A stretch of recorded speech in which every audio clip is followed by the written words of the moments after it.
Okay, so the live stream is on and we've got all the councillors in their seats. So I have pleasure in opening the council briefing of the 14th of May 2024 at 6 p.m. and welcome all those who are in attendance. The City of Vincent would like to acknowledge the traditional owners of the land, the Whadjuk people of the Noongar Nation, and to pay our respects to elders past and present, and to acknowledge as the City of Vincent that we have a role to play in working towards reconciliation and justice for First Nations people. Now, I don't have any apologies, and nor do I have any approved leave of absence. I note that Councillor Sophie Greer is joining us online, and I'm yet to hear from Councillor Ashley Wallace, who I suspect will be joining us soon. I'd like to check to see whether there are any members of the public who wish to speak. Can I get an indication? Okay, excellent. So for those of you who may not have been here before, can you please come forward, state your name and the suburb in which you reside, and importantly, the agenda item that you're going to be speaking to. We do time for 3 minutes, and which you will be able to see on the screen, and it is being live streamed as well. So if you don't want to appear on the live stream, please let us know before you undertake your remarks. But people won't see you. So a summary of your remarks are going to be included in the minutes, and any responses, if they are required, will be in the agenda of the next council meeting. So we'll be winding you up if you go over 3 minutes. So I'm happy to take anyone who would like to come forward and address the meeting, please.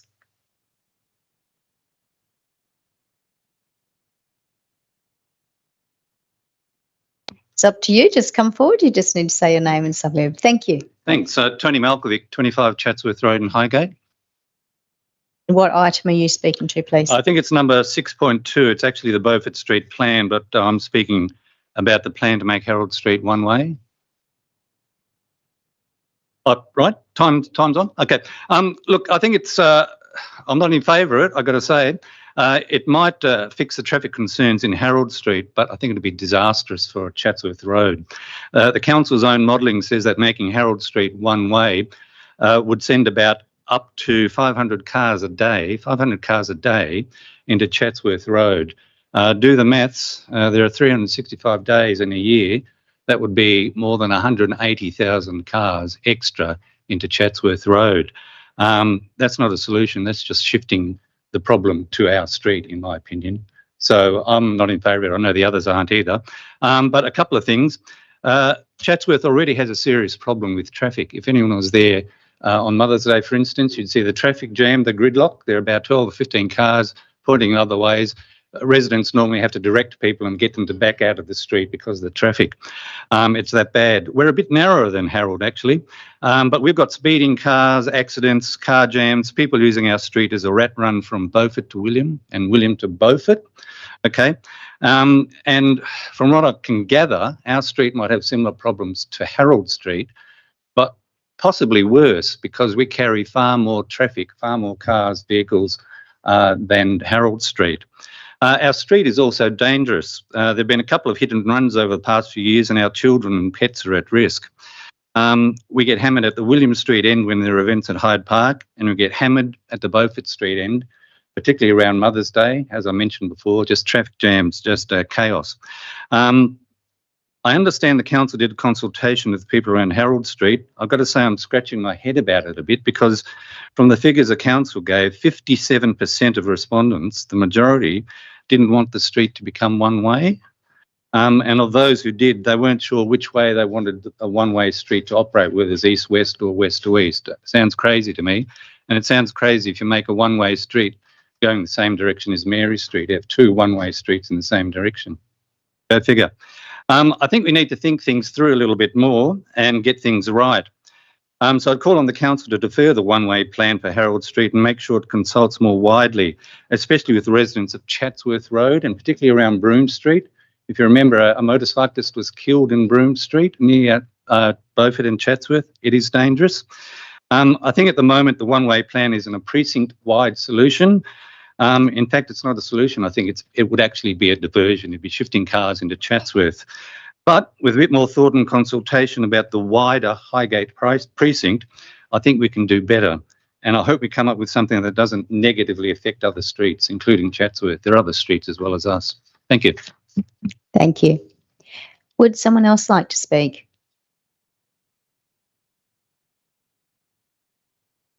Hey, good evening. My name's John Meggett. I'm also a resident of Chatsworth Road in Highgate and have been for over 30 years.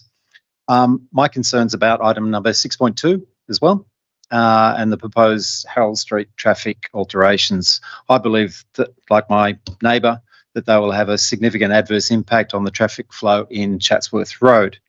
I'm particularly concerned that the administration is of the view that the Harold Street rat run traffic, possibly 500 vehicle movements per day, can simply be directed to Chatsworth Road. The proposal runs counter to the Guide to Traffic Management, included as attachment 3 in this evening's agenda, which on page 19 states that with regard to the acceptability of traffic management schemes, it states that it's generally regarded as unacceptable if traffic is diverted to a lower order street or overloads neighbouring streets of a similar order in the network. Chatsworth Road, which has been signposted by the city for a number of years as being local traffic only, but obviously most traffic seem to ignore that, is actually 8 metres in width, unlike Harold Street, which is 8.5 metres in width. The black spot statistics and Highgate precinct-wide traffic analysis report don't actually reflect, as my neighbours said, don't reflect the intensity of traffic movements in Chatsworth Road. Due to the narrow road width, poor sight lines, lack of resident off-street parking, what occurs is gridlock, driver frustration and vehicle damage. Actually, my own car is currently in the smash repairs after being sideswiped about a fortnight ago. Harold Street response. It's noticed that the western end of Harold Street has previously been subject to traffic calming with the introduction of the traffic median in Vincent Street, which might explain the relatively low traffic numbers of something like 771 vehicle movements per day. I'm concerned with the urgency to address the perceived issues in Harold Street and initiate a one-way street proposal on black spot project works. I note that consultation has been limited with very little support from Harold Street residents. Proceeding with the works will make Harold Street one way, will immediately impact Chatsworth Road and will make it very difficult to revisit these changes and limit the options to manage Chatsworth Road traffic in future. The residents of Chatsworth Road who will be adversely impacted, not being consulted. In summary, my concern is that Chatsworth Road and Broome Street will be subject to an unacceptable increase in traffic and become a de facto east-west traffic distributor through Highgate if traffic is further restricted in Harold Street. So my recommendation is that the decision on Harold Street is deferred, that the precinct-wide traffic analysis is revisited, be more comprehensive. Consultation is carried out with local residents, and due to the particular dangerous nature of the junction of Broome, Chatsworth, Broome, Beaufort Street, the design options which may be utilised in the black spot project are prepared for this intersection. Thank you very much. Would someone else like to address the meeting, please? And also remind participants, you can also ask questions, which will then be in the papers for the next meeting.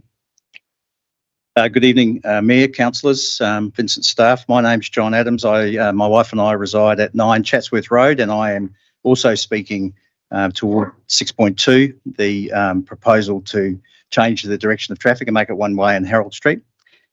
My wife and I have lived there for a number of years in Chatsworth Road, and we realise that we've also got some of these similar problems. I think a change to the one way in the short section of Harold will only push their problems onto us. And Chatsworth's already a rat run, to use the council's phrase for Harold Street. Survey of accidents that you quote in Harold Street in your report from January 2019 to December 23 takes in the period when the Chalice development was being developed on the corner of Beaufort Street, which may have increased the number of vehicles accidents. I'm not sure. I'm not privy to those details as to whether they were locals. I guess with a new development like that, it's quite a large development, the council is going to have to address traffic issues each time they approve a development. I'm sure that was taken into account when the approvals were given for Chalice. The survey, the breakdown of how many cars are local traffic, how many are cutting through as a rat run, or how many cars are dropping or picking up kids at the school, and of course the church services and weddings that are accessed from Harold Street as well. One answer may be to restrict access to the school church from Harold Street, pushing those people to drop off and pick up from Mary Street, where there is facilities there to drive in and out. Chatsworth Road, as has been mentioned, I'm going to probably cover just about everything that's been said before, but it's already a one-way street when cars are parked on either side of the road.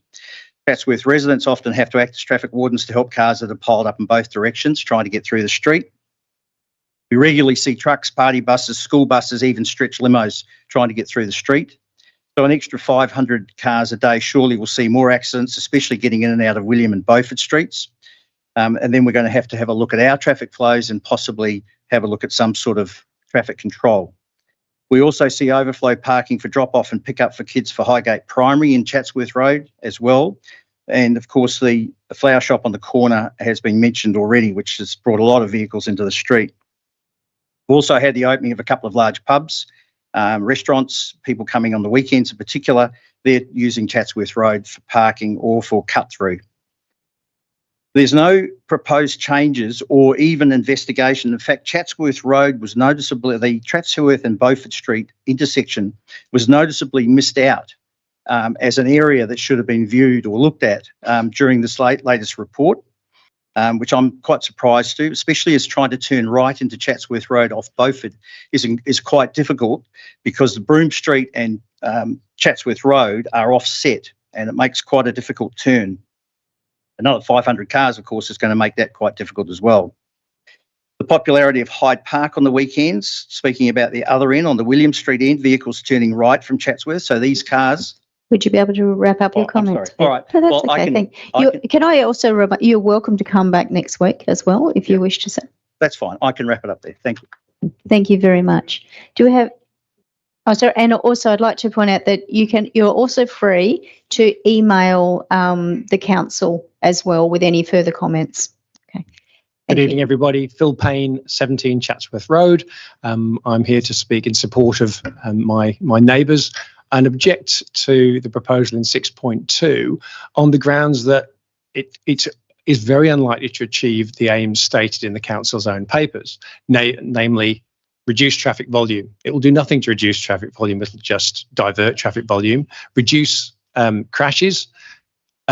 Putting 500 cars through an already congested street can only increase the number of crashes and improve pedestrian safety. I see no evidence or suggestion or details that it would do such a thing. So on the grounds that it won't achieve or very unlikely to achieve its stated aims, I also oppose the proposal. Thank you. Thank you. Do we have a further speaker?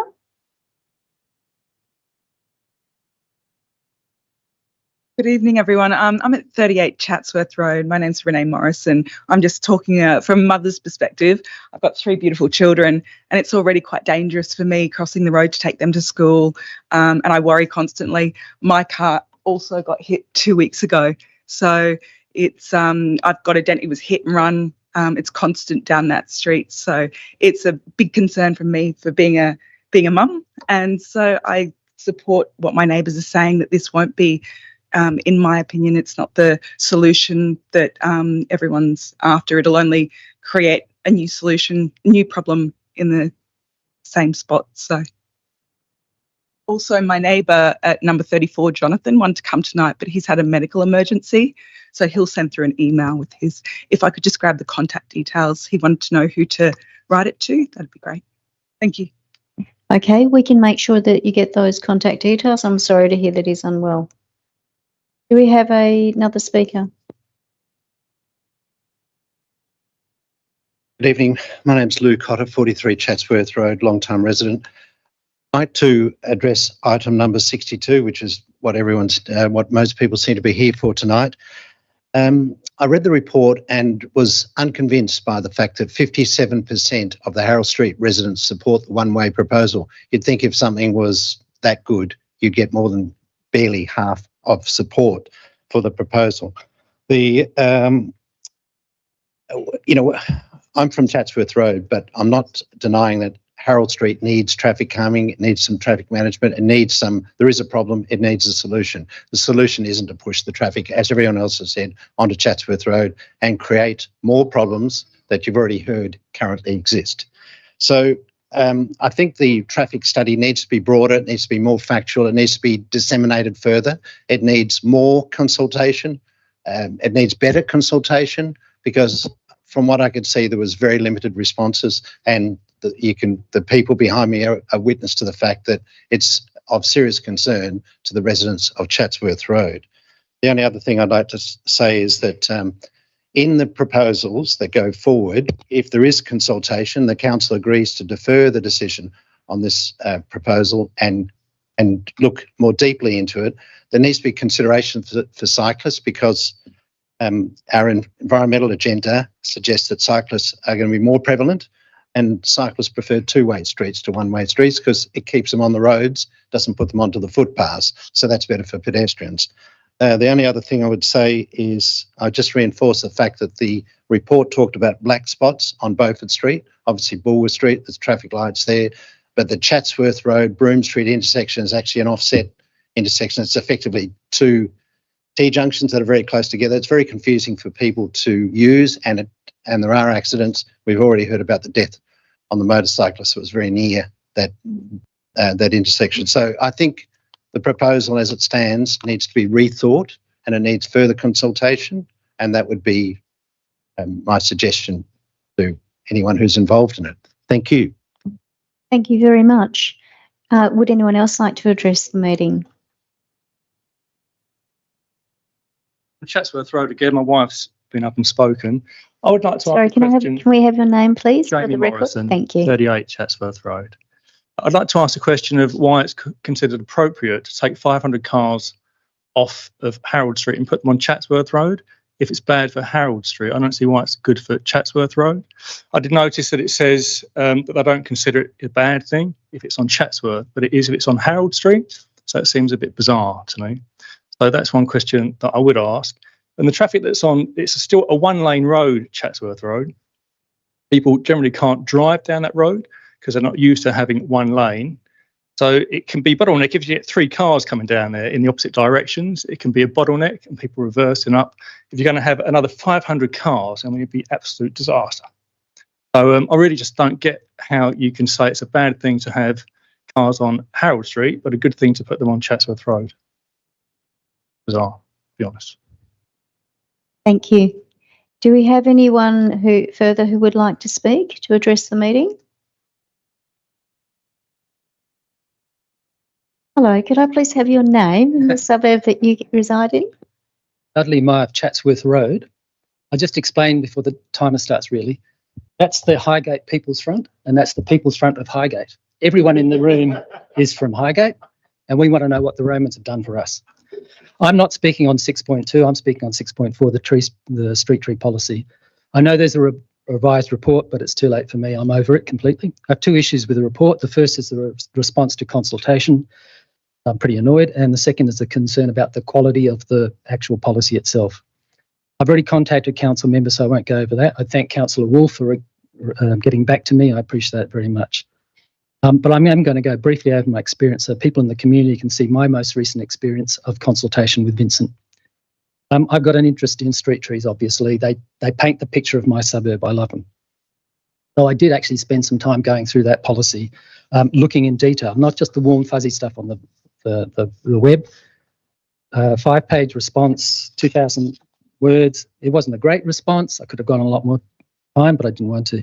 So you can imagine my dismay when I look at the report and see they haven't even acknowledged the response, let alone written down my comments and addressed each of those comments. I was pretty much disgusted.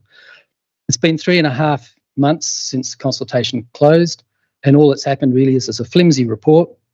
They didn't address any concerns. They basically accepted what most people want is, the fuzzy stuff, the more native trees, hanging things from the trees, protecting the trees from construction. That's fine. It's the detail in the report that's in the policy that's really, I think, more important.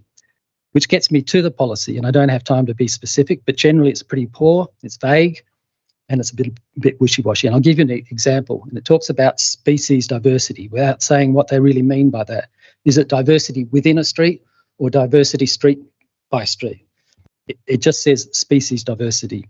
So if you look at what the current practice is, both in Vincent and elsewhere, I currently am watching the Tour of Italy, the cycling tour, and I look at the streets. The streets have consistent species. It's just the way it is. It's about the aesthetics and about setting up a sense of place. The fact that the policy just says we're mainly there for canopy coverage. Well, it's wrong. It's about aesthetics, a sense of place, a habit provision, making sure you don't use trees that compromise people's health. So once again, I'm disappointed. We get a policy. It doesn't have any track changes. You can't see what has been changed. So for me, if you want to make a change, have the guts to actually explain and justify those changes. Say, we used to do it this way, but we think this way is better, and this is the reason why. What happens now is you have to be a pedant like me to actually put the two policies together and try and work out what's changed. So no wonder people have given up on Vincent and consultation. My message to the community is don't waste your time.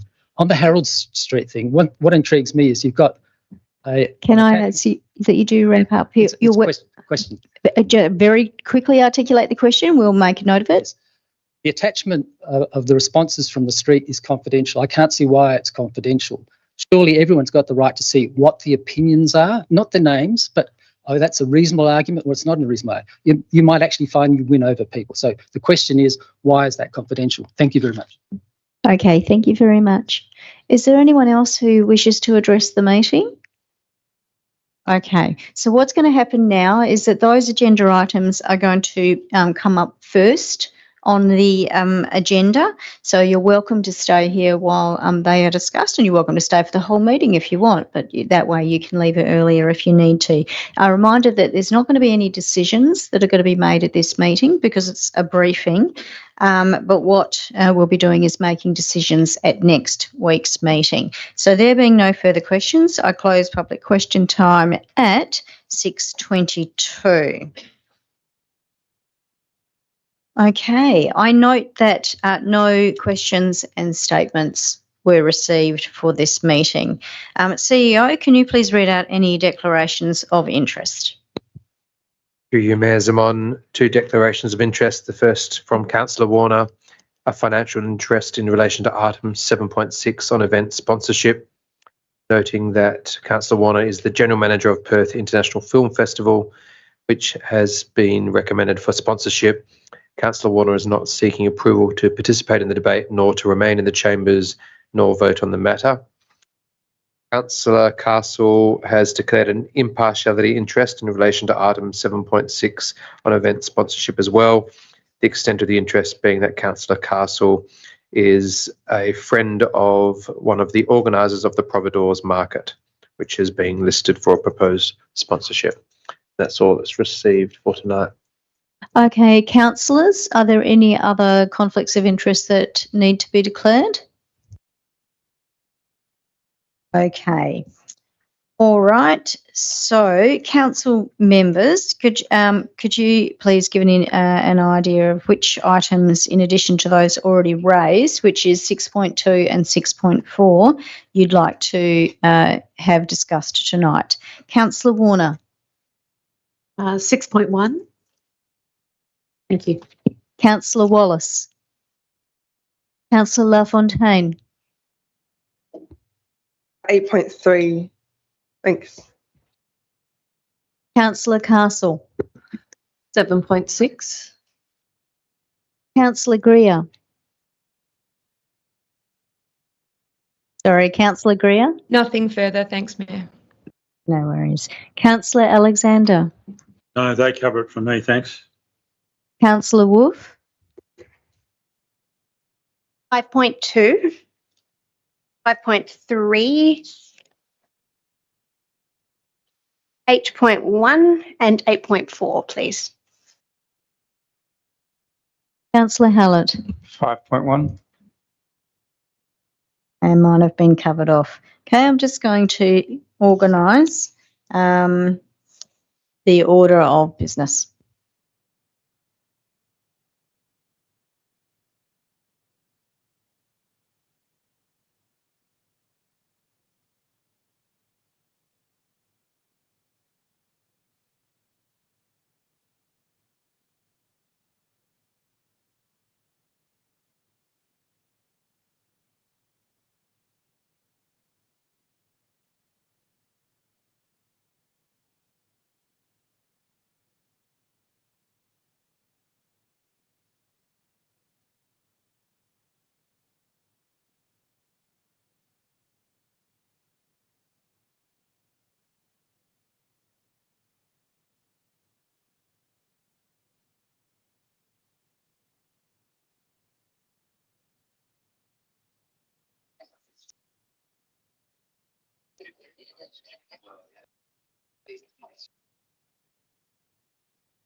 Okay, so we've got the order of our items. So the first item which we're going to get a briefing on is 6.2 Beaufort Street Precinct Area Road Safety Treatments. Okay, councillors, over to you. Councillor Castle. Thank you, Mayor. Just have a couple of questions relating to the comments made in the gallery and by email. Do we have data for the traffic volume on Chatsworth Road? Through the chair, yes, it's around about 1,300 vehicles per day. And can you just remind me how that compares to Harold Street? Through the chair, I believe Harold Street's around 770 vehicles per day. Okay. And what's are you able to tell us what the comparison in the order of the two streets? Are they the same order of size, or is one higher than the other? Through the chair, they're both local access roads. Okay, so they're both expected to take a similar amount of traffic. Through the chair, yes, that's correct. And we've previously been presented with warrant scores in determining these. Have we calculated that for Chatsworth? Through the chair, yes, we have. And sorry if I missed that in the report. What's that score for Chatsworth? Through the chair, I believe that scored about 38. 38, and Harold was 30. Through the chair, I believe Harold Street was 48. 48, okay. All right, and just wondering, there's a comment at the end of the report in the comment section about the treatments eliminating 90% of the crashes. Is that relate to the crashes on Harold and the intersection with Beaufort? It doesn't include any crashes in the surrounding areas? Through the chair, yes, that's correct. At the intersection of Harold and Beaufort Street, and all Harold Street between Finson Street and Beaufort Street. Okay, thanks. And just a request for the report for next week, if we could have a bit more of a detailed explanation of the comment as to why it wouldn't be a problem to divert these cars to Chatsworth, just given the commentary we've heard in the gallery about the width of Chatsworth and the difficulties with directing traffic and the crashes they've had on that street. Just a bit more of a analysis and explanation of the impact of what is being proposed. Sure, yes, we can do that. Councillor Wallace.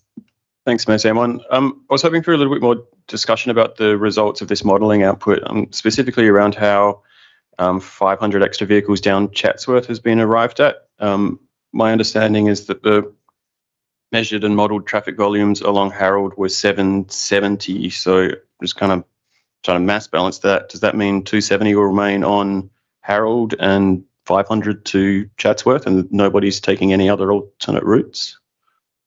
Through the chair, the modelling was based on traffic from Harold Street entering on to Beaufort Street. Yeah. We predicted that once the one-way was implemented, there was like 900 vehicles entering into that space, and of the 900, about 50% of them would be diverted possibly south, and the Chatsworth Road was the next logical local access road to take that volume, which was calculated at 500. But there's a presumption that everybody would then turn at Chatsworth rather than continuing down to Bulwer or anything like that. Through the chair, that's correct. So 50% of that was worst case, 50% of the traffic would be all diverted down that street. We just wanted to protect the worst case, but we do expect other streets would take some of that traffic. Okay. Yeah, I guess there's a lot of concern about increased risks on Chatsworth as a result of this. Did you want to make any further comments to that tonight? Through the chair, through the precinct-wide traffic modelling, we did look at the surrounding roads. Harold Street was chosen to treat as like a first stage of the wider precinct treatments that the engineering team propose. Harold Street does have 8 crashes. One of them crashes is a KSI, so it's killed, seriously injured crash. On Chatsworth Road, there is 4 crashes. There is no KSIs on Chatsworth Road, but both of Harold Street and Chatsworth Road, both of the local access roads are pre-approved black spot projects, and we would look to treat Chatsworth Road as a stage 2 or 3 in the precinct-wide wider treatment that the engineering team would propose over a 4, 5, 6 year period. Okay, thank you. Are there any, Councillor LaFontaine? Thank you, Mayor. First question is, how much of the road safety implementation plan will be funded by Main Roads, and how much of this project would come out of ratepayers or the city's reserves? Yeah. Through the chair, the current black spot statewide funding is 2/3 Main Roads, 1/3 local government. Thank you. And the raised plateaus that are proposed in here are a recent free flow treatment applied in North Perth on the Alma Road, Leake Street area. Have we received any complaints from residents since the implementation of those? Yeah, through the chair, we haven't received any complaints on the raised plateaus themselves, but some of the works is still underway with Main Roads line marking, and we've had queries on when Main Roads will do the line marking. Thank you. Is this project, and in terms of the precinct-wide approach of free flow traffic, is it being suggested because it's cheaper than conducting a cell-wide study that aims to get that runners off the local streets? Through the chair, we found that the free-flowing traffic, once we implement certain treatments to have that characteristic, it doesn't divert a lot of traffic to other streets as other treatments such as diagonal diversions would, for example. So the free-flowing treatments and the slow-speed nodes do slow speeds, and that's one of the strategic objectives that the team's undertaking, is to have slower speeds within the city of Finson, and that does that. Thank you. Yes, so I know the technical report mentions that the road closures which divert traffic to other streets are not very well received, but I do see these treatments also out Vincent, and I'm just wondering why there's a suggestion for the free flow precinct wide approach instead of one that addresses the outlining? Through the chair, we would address crashes mainly, so the KSI crashes, to mitigate the severity of them crashes, and consider rat running as part of that, as well as amenities for cyclists and making it easier for the pedestrians to cross the street also. So this low speed node addresses all of that. Okay. And just lastly, does the administration see a possibility of completing a comprehensive precinct-wide investigation study to address the traffic volumes on the streets? Through the chair, yes, each treatment will be designed to mitigate traffic volumes on local roads. So what the team's trying to, our administration's trying to do at the moment is look at our local access roads and not have these roads within this area as conduits for district distributor roads. So for instance, you've got Beaufort Street that links into William Street, links into Finson Street. They're both district distributor roads, and they're using Harold Street, they're using Chatsworth Road at the moment, and Lincoln Street. So the idea would be to push them on to other district distributor roads, Bulwer Street, Walcott Street, to get traffic away from our local roads that's trying to get through that area for work purposes or non-residential people trying to do their day-to-day travel to and from that area. Thank you. Councillor Hallett. Thank you. Just a minor follow-up to that. Just in relation to a precinct-wide response, which is alluded to in the report, apart from the cost, is there logistic reasons why we couldn't implement a precinct-wide response in a tighter time frame rather than implementing Harold Street by itself and then over 6 years doing the rest? Through the chair, would be a few considerations. One would be constructing several treatments at once would be very disruptive during construction. Another thing would be funding. Also, there's only certain allocated funds that the city would be able to go to main roads and receive. And if that funding was all applied for at once, then the muni component of that third would need to be upped. So it'd be quite expensive to do them all at once, for instance. Plus the constructability wouldn't, we would definitely need to stage it over a number of years. You couldn't do it all within 12 months, for instance. It would need to be over 4 or 5 years at least. Are there any further questions? Councillor Alexander. Thanks, Mayor Zamon. I've got two questions. I note in the details of the item that this funding needs to be delivered in the 23-24 financial year. Is that correct? So, going on what Councillor Hallett has said, it's going to take 6 years to do a whole look at this, so we're not doing things in isolation, like we already did at Leake Street and then had to change it around. So is there pressure on you to do this now because the funding is available and must be spent in the 23-24 year? Through the chair, so funding for individual projects, you're right, is that financial year. So what we've steered away from, administration don't do ad hoc treatments anymore. We're looking at a precinct-wide approach and staging that. So each stage, whether it was next financial year or the year after, would be applied for within that financial year to seek the funding from main roads. Okay, so following on your answer, then you're saying it's reasonable to do this rather than just move the problem onto other local roads, is do a precinct-wide study. But you're not doing that. You're going to do it because you've got the funding available now. You're going to do it now. Through the chair, just to clarify, we have done a wider traffic precinct analysis of the Highgate area.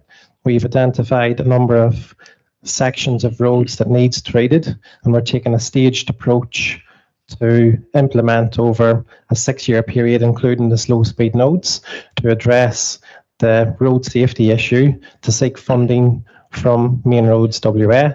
Taking into consideration, the council also wanted us to look at the having accessibility for cyclists, pedestrians, and make it safer for them modes of transport within that area as well. Well, look, I'd put it to you that the way the council seems to do its business here is just like they did in Leake Street, move it onto other local roads, which are Chatsworth Road. Is that correct? You talked about William Street and Beaufort Street and all those things, but there's another 500 cars going down Chatsworth. Through the chair, just to clarify, Chatsworth Road will be traffic canned or have traffic treatments implemented within the precinct-wide traffic analysis, and we will go to Main Roads for funding to do that, which will mitigate or eliminate the crashes on that road, plus the intersection of Chatsworth Road and Beaufort Street also. So when you talk about traffic calming measures, that's more humps in. Through the chair, through the detailed design, we would pick the treatment that would be approved by Main Roads and funded by Main Roads to implement. Sorry, I think Vincent's already known as Hump City. I'll leave it at that.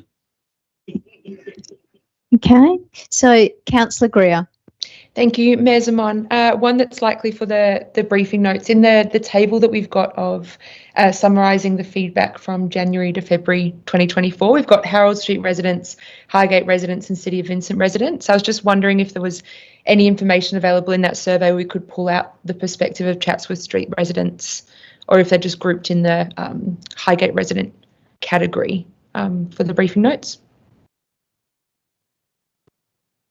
Okay, so we'll be able to supply that information. Are there any further questions in relation to this matter that we will be discussing next week? Okay, right, I'm going to move on. So I move on to the next item, which is 6.4, outcome of advertising and adoption of street tree policy. Councillor Wolf. Thank you, Mayor. I was just hoping to work through the policy document with a number of questions, some arising from the community feedback. Firstly, the introduction makes mention of a whole range of different benefits of trees, but then when we move down to the policy objective, it simply lists out maximising canopy coverage. So I just had a question around why that one was pulled out singly, or alternatively, are we supposed to read that as sort of just maximising the number of trees as opposed to specifically increasing the amount of shade? Administration. Just to note, we do have the manager of parks online that might wish to answer that. Okay, Sarah, manager. Through the chair, the street tree policy is about planting trees as well as managing trees with the central objective of maximising canopy coverage. So that's why the essence of the policy is to increase canopy coverage. Thank you. Then moving to the policy provisions at 1.5. We've got at the second dot point the preference of Australian native species, and something that came through very, very, very strongly throughout the community feedback was around local natives as opposed to Australian natives more broadly, being natives that are local to the particular landform. And a number of people from the community, including experts in this field, highlighted the benefits that local natives as opposed to natives more generally bring to the environment. So I was just wondering whether local natives specifically had been considered for inclusion in the section around species selection. Local natives are always considered in species selection, and obviously a preference because of their suitability to our area. However, the focus of the policy is on the right tree for the right location, and there is limited local species that aren't always suitable in every kind of application within Vincent, particularly with our smaller verges. There is also an argument with climate change that the planting of local native species might not be the preference because we are needing to plant species that are higher up than the Perth area. So we didn't want to pigeonhole ourselves to planting local native species because, essentially it's the right tree for the right spot. Thank you. I guess following on from that, be interesting to get some feedback around including something there that says your preference will be given to local natives, perhaps where those are readily available and appropriate for the location. Through the chair, noted. Councillor, if you've got further questions. The next thing that was raised quite strongly within the community feedback was around the annual target of 75% for native species, with a number of people sort of asking how that came to be and whether or not there'd be possibility for something higher. I think 95% was thrown around as well. So I was just hoping to get some feedback around how we arrived at the 75%. Thanks. The 75% target was based on the initial council workshop feedback. So essentially that there was an argument for, like I said, the right tree for the right spot. Also that needs to be taken into consideration is personal preferences. So the 75% was deemed a feasible target in line with our planting programs and what we have done. We regularly achieve above that target across city managed land, but just in terms of planting projects and what we do, the 75 and based on council feedback was deemed the appropriate target. Thank you. Apologies, I missed that one. I was down with the spicy cough. Through the chair, that was before that I think you were elected. So, yeah. I'll rescind my apology. The next question I had around that was whether or not we'd considered putting in that section of the policy something around the tree species that we don't want to preference. So a few that came through from the community feedback was around deciduous trees being damaging to waterways. And I think a few people raised trees with allergy potential as well. Through the chair, noted. I would assume preferencing native species, which are not the deciduous varieties that are disliked and tend to be detrimental to the environment, is captured within the preference for the 75% target planting. Are there any further questions? Sorry, am I okay to keep going? Thanks. Sorry, certainly, Councillor Wolf. Thank you. There was a question from the public gallery around the third dot point at 1.5, which was around streetscape species diversity. If you've got that one easily accessible, I guess it was just a question around what does that mean? Because there were a few comments as well throughout the community feedback that line was a bit vague. So essentially the reason that this dot point was put in is that our previous policy focused on maintaining the streetscape theme. So for instance, when there was jacarandas, we enforced a resident to have jacarandas, or if there was a deciduous, we enforced them to have a deciduous. So given that the preference is for local natives, and the reason that we were planting jacarandas and these deciduous trees in instances where they might not be the most suitable tree, it was deemed appropriate to focus more on streetscape diversity. This is a current theme going through in terms of resilience. So for me to specify what we mean about streetscape diversity is that within a street we can have a diverse range of species. We don't need to just select one species and plant that. The intention with that point is essentially resilience. So obviously with polyphagus now, where we might have streetscapes of key hosts, we are subject to those whole streets having the canopy removed on them. But if we have a diverse streetscape, a diversity of species within a streetscape, that provides resilience to our urban forest. Thank you. Moving down to the next dot point at 2.1, there are a couple of comments coming through the feedback around how this one works around unauthorised tree planting and whether or not it's inconsistent with the first sentence of the policy provision. So on the one hand, we're saying the city is responsible for planting trees, but the questions were raised essentially around whether the sentence at 2.1, a street tree planted without the city's approval may be retained, whether or not that essentially gives the green light to people to plant unauthorised trees. Essentially, we don't encourage people to plant unauthorised trees, but there are a lot of historical plantings, and it obviously does occur throughout Vincent. So essentially what we're trying to say here, that if a resident plants a tree, whether it be that they know that they're not supposed to or that they were unaware that they weren't supposed to plant a tree, that the city may assess that tree, and if it's appropriate for that location, then we'll leave it in situ, because obviously we don't want to be removing trees unnecessarily that are suitable. So that just gives us the ability to monitor those situations and assess them as they come up. Thank you.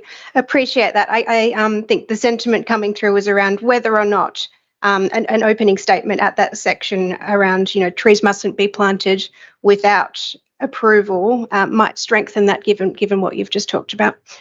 If I'm okay to ask one or two more, thanks. Moving down to the protection of trees during periods of works, there was one other item that was raised in community feedback around whether or not we could consider a requirement that a tree is adequately watered during periods of works as well.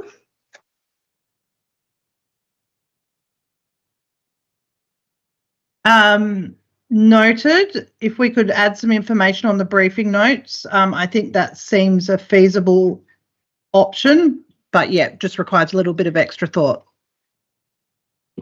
Thank you. And I think also for the briefing note, just noting the request that we had from the community around a track changed version. If it's possible to have a track changed copy of the policy, that would be helpful. And as well, just noting that there are a couple of typos and grammatical edits that could be made, and I'm happy to follow up with that after the meeting. Through the chair, noted. We can track change this current draft policy, but it won't be feasible to, I guess, track change from the previous policy because we don't have that. The main reason being that the policy and the guidelines were adopted, and as part of this process we separated those out. Thank you, and thank you everybody for indulging my long list of questions. Appreciate it.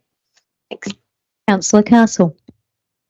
Thank you, Mayor. Just a couple of follow-on questions from those. The manager, you mentioned that we're regularly achieving the target of 75% of Australian natives. Would that suggest there's appetite for a stretch goal?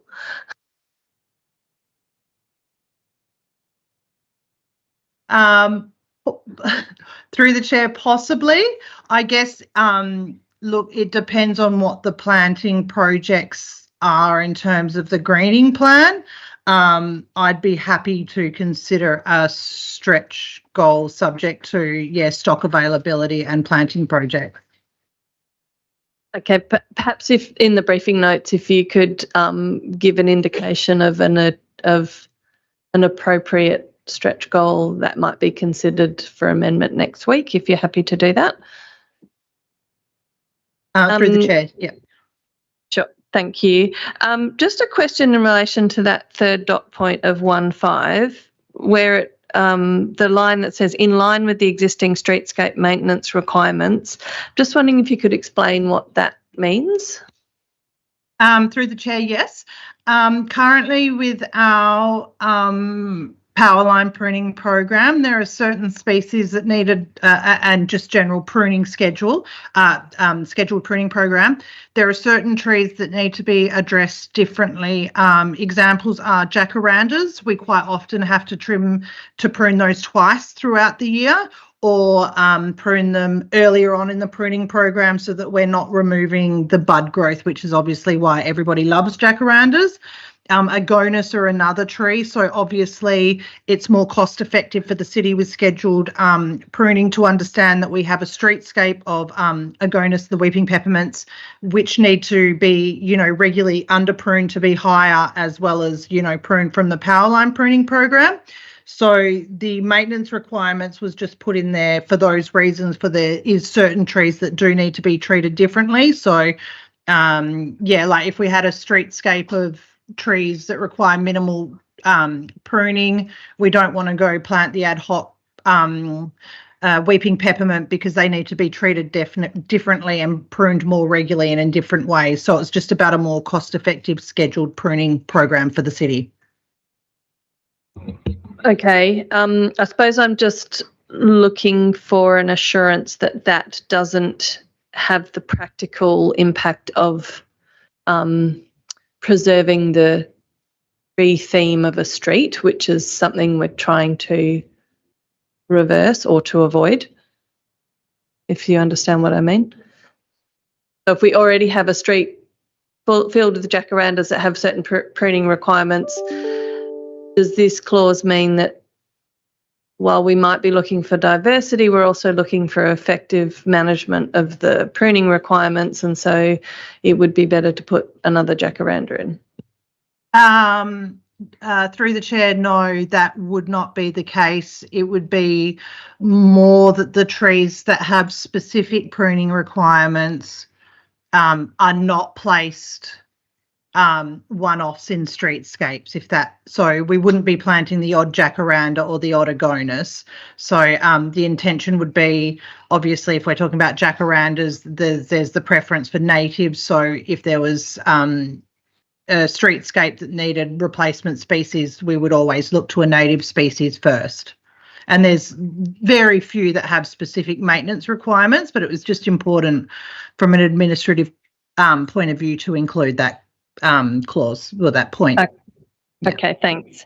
I also wondered if you could consider an reference to biodiversity in both that particular dot point and in the introduction, just as another one of the benefits of the street tree policy, but also as a consideration in species diversity, so that you may consider that's already covered in what you have, but I just would be interested if you might consider adding that as a consideration in terms of diversity, for biodiversity, for food sources, for wildlife. Through the chair, noted, and yeah, that should be achievable. Thank you. And just one last question around 2.1. I'm just wondering if the result of the city approving the retention of a tree planted without their approval, would that then mean the city takes on the responsibility for the maintenance of that tree? Through the chair, yes, that would be the case, because the city is responsible for the maintenance of all street trees. So that's why we need to have a clause about unauthorised or unsuitable street tree planting, because essentially when something's planted on the verge, we have to take on that responsibility. Okay, so then those maintenance requirements would be part of that consideration of whether the approval is granted? Through the chair, yes, yeah. Okay, thanks. That's all. Councillor Howlett. Thank you. I'm happy to take this on notice, because not so much to the manager, but I guess more to a manager involved in the policy development and review policy. It just relates to the report and the lack of the summary of, like a detailed summary of submissions and administration's response to the issues raised, separate from the survey. And just wondering whether section 5.6 and 5.7 of the policy development and review policy just needs to be increase the clarity around minor edits versus substantive changes to policies, and yeah, that's all. To Mayor Zaman, we can look at those clauses in the policy review and development policy and provide some comments in the briefing notes.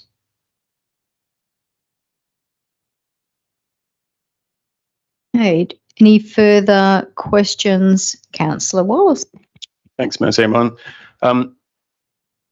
Thanks to the manager for the inclusion of some discussion of watering after the workshop last week. I just had some questions. The wording of it was ongoing watering will be undertaken where feasible, subject to weather conditions. What items are you considering when you determine the feasibility, and what would happen if it was determined that watering was unfeasible and the tree was in severe need of it, at risk of death? Through the chair, the reason we put subject to feasibility is obviously we require further investigation and further maturity in our street tree management processes. Unfortunately, when trees start to show these, how do we say it, accelerated signs of decline, it's usually already too late.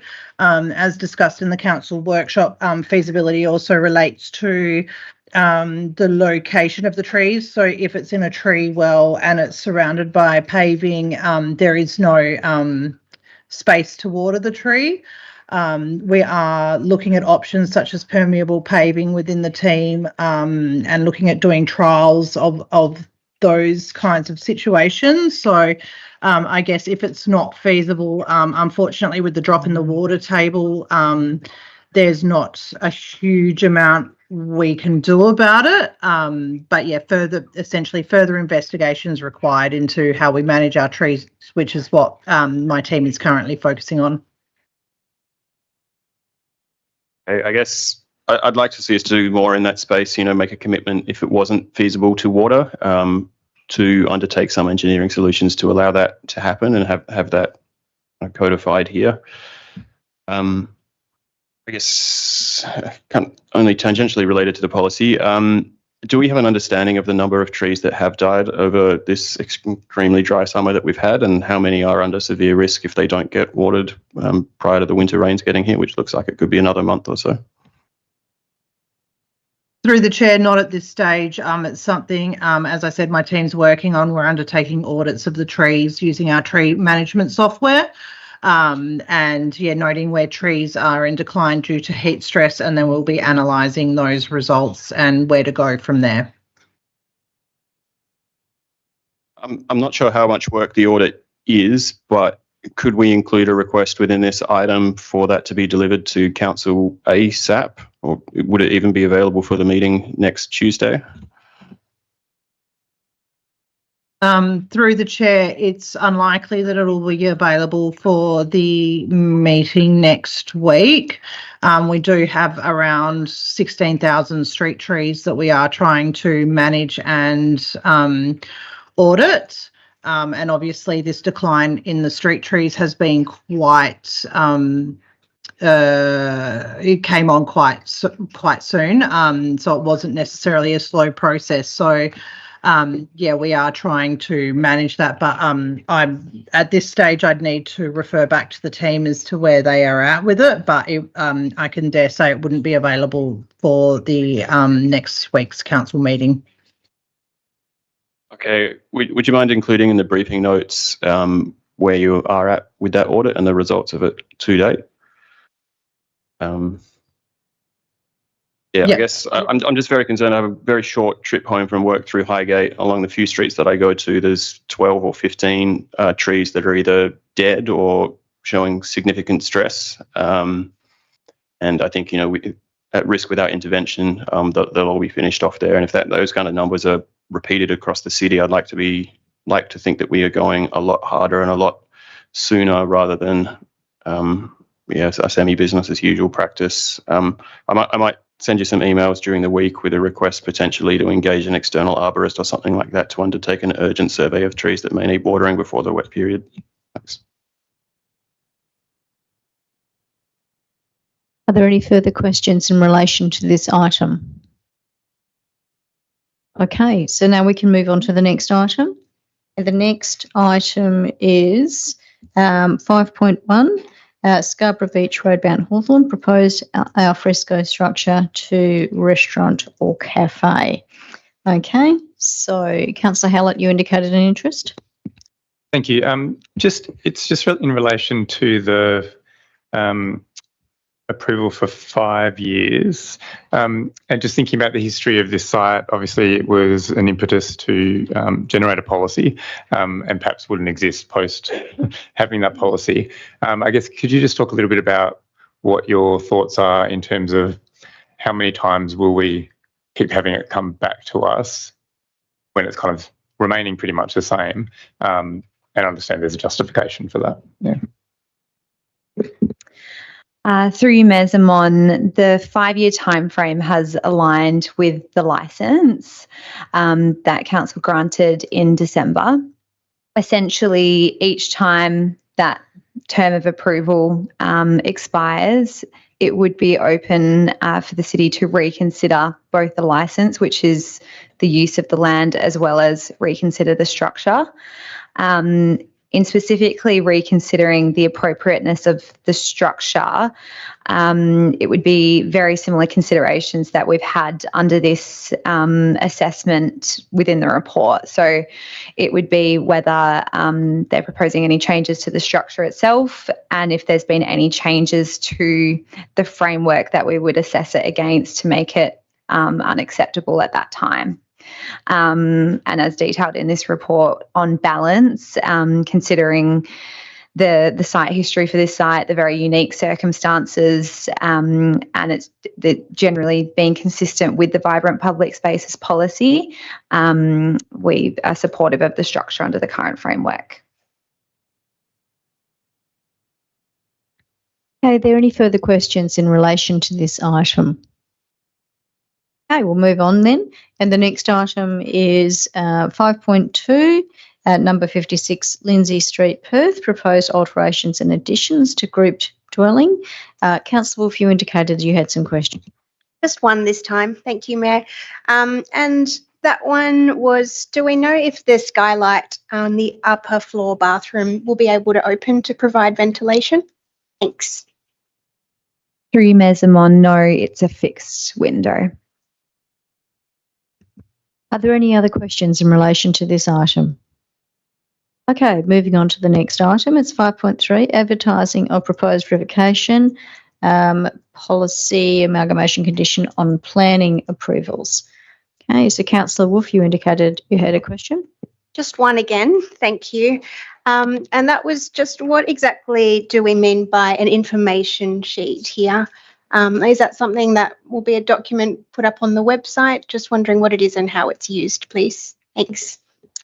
Through you, Mayor Xamon, yes, so you would essentially just provide some information external facing, so it'll be on our website that customers could use to understand more about the amalgamation process and when they may or may not need to go through that.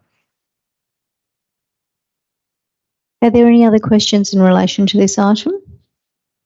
Okay, then we move on to the next item. Where's that one? Okay, which is 6.1, closure of Birrell Street. Councillor Warner, you raised a concern.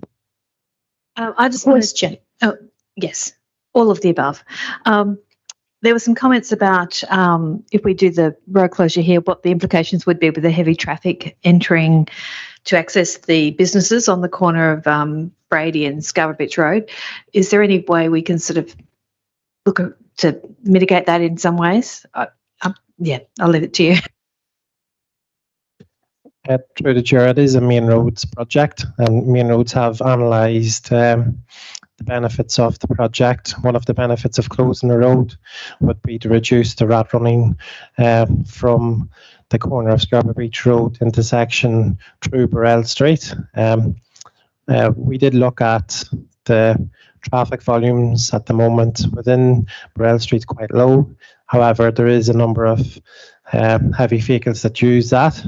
The feedback we would give to Main Roads would be of them concerns on how heavy vehicles would enter and exit that business, as we see that business is probably the main user of the heavy vehicles coming for deliveries, and that feedback will be provided to Main Roads for consideration in the project through the detailed design that they're going through now. Are there any other questions in relation to this item, Councillor LaFontaine? Thank you, Ms. Amon. Yeah, so there's currently there's quite a low volume of vehicles recorded, and there's also no crashes recorded at the intersection of Bill and Scarborough Beach Road. So I'm just looking at the letter to Main Roads, and it talks about, in order to accommodate the new roundabout, it is necessary to permanently close Bill Street. So I'm just wanting to get a little bit more information on why it is necessary. Thank you. Through the Chair, both the City of Vincent and the City of Stirling have been working with Main Roads on this project. The traffic analysis that they've completed currently shows that in peak periods, even with the roundabout installed, there'd be a backup of traffic leading up Scarborough Beach Road, and Burrell Street would be highly likely to be used as a route run to get onto the freeway down near Powis and Brady Street. The City of Vincent have, the administration have highlighted certain issues, so has the City of Stirling in regards to that technical modelling that needs to be done, and Main Roads have committed that they would do some modelling after the roundabout goes in, and if there's any concerns they would assist local government, which is City of Vincent and the City of Stirling, to address any problems if that modelling provided that outcome. Thank you. Do we have a predicted number of vehicles? Like the data, any numbers that we have from the modelling? Through the Chair, so that data would be in regards to traffic volumes. Yes, we do have that information from Main Roads, and we do have the number of crashes at the intersection also. Thank you. Could that information, the predicted change in volume in Bill Street from the current to the future model, could that also be included in the briefing notes? Through the Chair, we'd need to request that information from Main Roads, and I would need to seek that from them. So I'm not sure if I would get that in time for the meeting next week. Thank you. Oh, sorry, lastly, is there any cost to the city to implement this? Through the Chair, there's no cost to the city. Thank you. Are there any other questions in relation to this item? Councillor Wallace. Apologies, Ms. Amon. I don't have any questions on this one, but I was hoping to ask or say something on 5.4, which we have skipped over and I did not call out. Sorry. Okay, I think that should be fine. Yeah, that's absolutely fine. Okay, so I'm just going to, before we do that, Councillor Wallace, just confirming that there's no more questions for item 6.1. Okay, we'll go back in the agenda into 5.4, amendments to Sustainability and Transport Advisory Group. Councillor Wallace, you wish to ask some questions? Yeah, thanks, Ms. Amon. I'm pretty new to the STAG. My previous understanding of it was that it was a rolling group. I'm not sure if this is a relatively new development this term, that it's just for the development of the EES. Am I correct in saying that it was a long-term rolling group prior to this change? For you, Ms. Amon, the current advisory group was an amalgamation of a standalone sustainability advisory group and a standalone urban mobility advisory group. We brought the two into one. So in its current form, it's quite recent, covering both those areas. And the proposal is that the advisory group is focused very much on providing input into the development of the review and update of the Sustainable Environment Strategy, but it wouldn't be involved in overseeing the implementation of that, which would be reported back to council on a regular basis.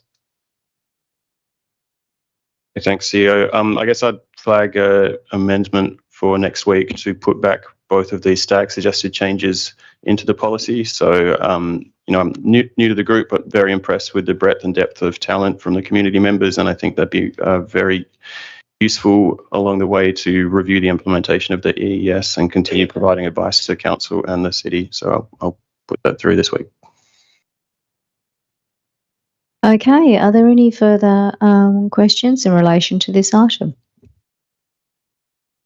Okay, then we'll move back onto the list. And so the next item is item 7.6, event sponsorship for the year 24-25, noting that Councillor Warner has declared a financial interest and so is leaving the room, and Councillor Castle has indicated an impartiality interest. But Councillor Castle, you had some questions pertaining to this. Thank you, Mayor. I have just questions about the process in general. I noticed that our requirement is that we will only fund a maximum of 50% of the projected costs. And I'm just wondering, when we receive these applications and the applicant states the projected total costs, is there any evidence or other information provided that establishes that estimate? Or do we have any gauge that we measure that by? No, in a word. We do look at what was costed last year, but no, there's no way of actually checking or confirming that the costs are as accurate. Yeah. Well, I suppose that leads to my next question when it comes to the acquittal.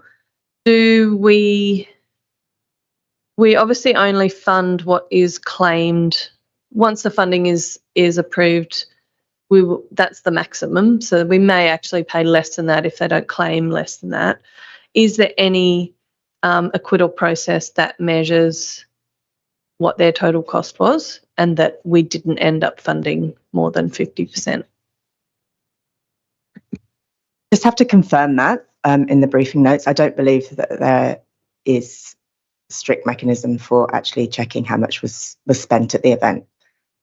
I suppose I'd just be interested, probably on a more holistic level, with some commentary in the briefing notes about the feasibility of some kind of acquittal process there, acknowledging that a lot of the applicants are small community groups and don't have massive resources to prepare those documents, but we are providing substantial sums in some cases. And related to that, I think I probably know the answer. The attachments that we've been given, is that the entire documentation that you receive in order to assess? Yes, that's correct. And just related to the acquittal, there's a lot of commentary in the applications and the criteria that we require around how it will benefit the city, whether there's community and social benefit or benefit to businesses. Do we undertake any acquittal processes to determine whether it delivers on those promises? And or do we, I understand there'd be a lot of knowledge within the team about the success of previous events when they run regularly, just wondering about how we can capture that in terms of whether they actually deliver what they said they would. We can look into that for sure, yeah. Through Mayor Zaman, previously, not recently, but previously, we've engaged Culture Counts to do assessment of the success of events, which we did for our own events. I just don't think we've necessarily applied it to third-party hosted events. We do survey after every event using the Culture Counts, and we use benchmark survey questions. That's to get sort of community perception, but we do measure those targets as part of the community survey. So we get that data from the community, but there are ways that we could tighten up the acquittal process. And it might be that in some cases for these events, they are conducting their own feedback surveys and measures of success. So if they have that, would be useful for us to know that as well. Can I just ask a question about that? Like in terms of capturing the perception, like are you doing that within a particular location, or how are you actually doing that? We do it post-event and we advertise it through social media and through the e-newsletter. So we don't have people on the ground usually at the events themselves. We just ask after the event, we ask people to provide feedback. Okay, then. So it's actually, that's why it becomes very important for us to try to get people to sign up to various e-news and things like that. Okay, all right. Because I'm just thinking, I've been to a couple of events recently, which were awesome, and I haven't been able to feed back to the council that they were awesome looking at you, Porch Fest. So, yeah, would have been, I know I wasn't able to feed that back. Right, are there any other questions? Councillor Wolf. Thank you, Mayor. Was just hoping you could give us a reminder, please, about what the process is where an event doesn't go ahead. So, for example, for some of those who might receive a lot less funding than what they've requested, what's the process there in terms of returning or reallocating any funds, please? Currently, that money would just go back into the budget at the end of the financial year. We have had one instance where that's happened this year, but I suppose we don't get final notification that the event won't take place until very close to the end of the financial year, and by which time it's too late to reallocate the funds. But we are now looking at a process whereby we could either have a short list of sort of next people waiting on like a waiting list, or we could actually potentially allocate that money for our own team to actually conduct events in the city. So we're trying to work out a process should that happen again in future. Are there any other questions in relation to this item? Okay, can someone please advise Councillor Warner that she is warmly welcome back into the meeting?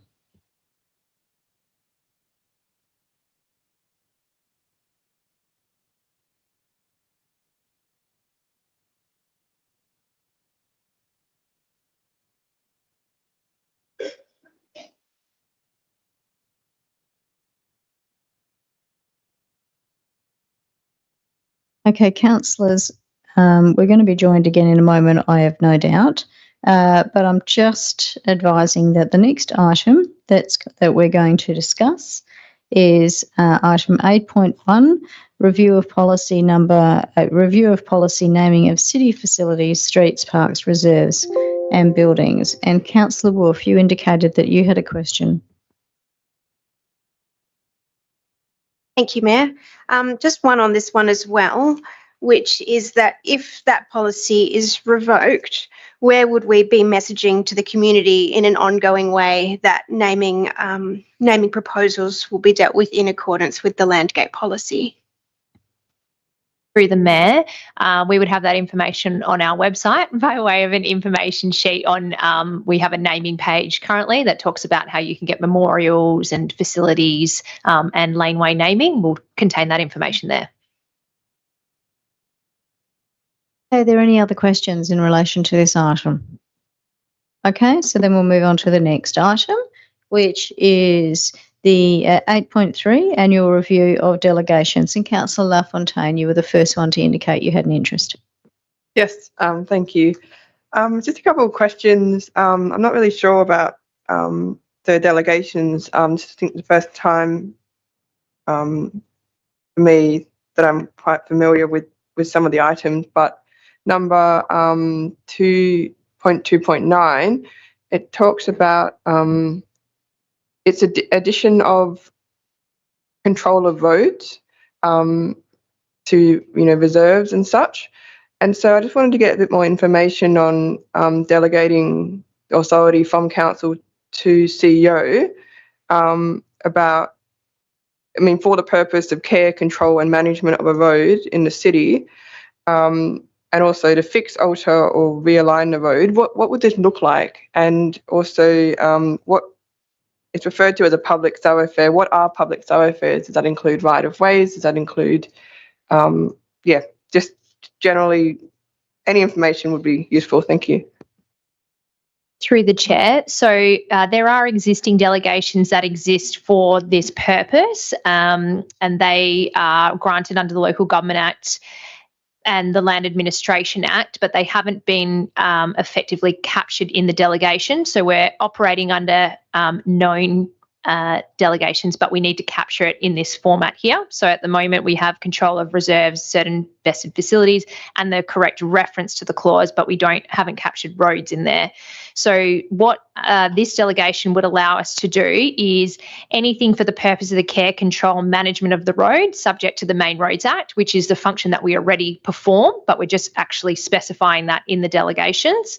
Authority to give notice of proposals, invite submissions, and consider those submissions before fixing, altering, or realigning a public thoroughfare or draining water onto that land. Again, a function that we are doing and would be expected to do, but it's just specifying for clarity what it is that we do under this head of power. And authority for signing of planning applications and building permits as the owner relating to city facilities and infrastructure and land. Again, this is a delegation that already exists, but we're just capturing it specifically under this clause. And there are conditions on how we exercise the delegation. And in this instance, that the condition on this is that we aren't able to exceed the budget that is allocated for this purpose. So, for instance, this clause usually allows us to undertake our annual roads renewal program. Anything that goes outside of the budget for that would need to come back to council. But this basically allows us to continue to do business as usual. There are other delegations that interact, and you might have noticed something like the Birrell Street report tonight has a separate delegation that talks about the closure of roads and what triggers coming to council, and that sits outside of this general maintenance obligation. And just number, where was it? 16 point item, let me find it, 16.1.1. It talks about a previous decision made by council in May of 2022 about, heritage, and I wasn't here then, so I was wondering if some information could be provided on what the decision was made then and how that impacts us now. Mayor Zaman, we can provide that in the briefing notes. We've included a hyperlink to the decision itself, but we could actually extract that out and capture ultimately what council resolved.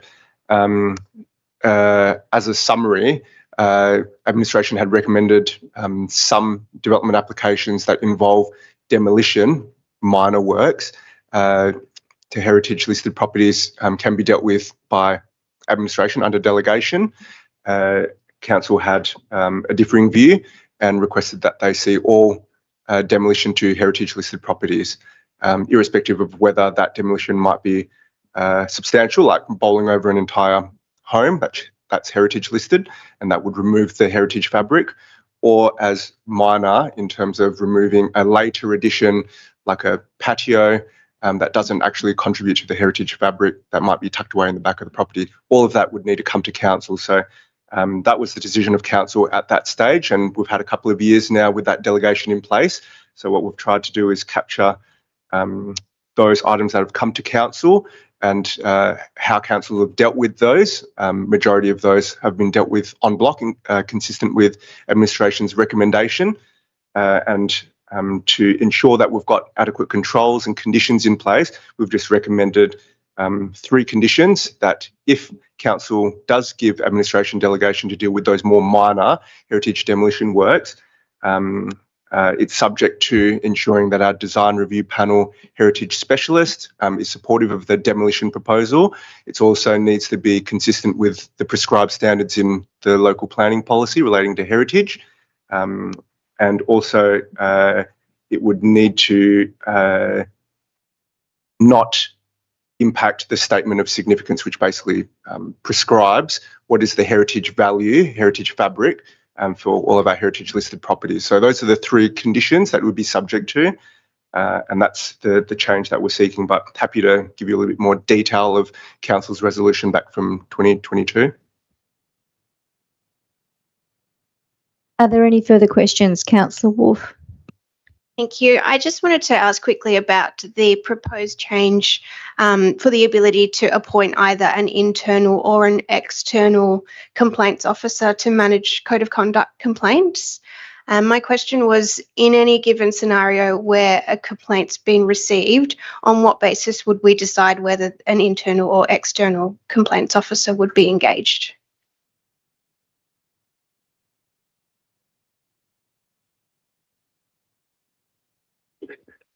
I'm comfortable to cover off on that one. Depends on the nature of the complaint and who's involved in the complaint. Would determine whether you would go for an external or an internal. So it'd be really an on the face of it assessment. If it needed probably a stronger independent view of it, we would go that way to just keep the administration a level of hands away from it, but it does depend on the nature of the complaint.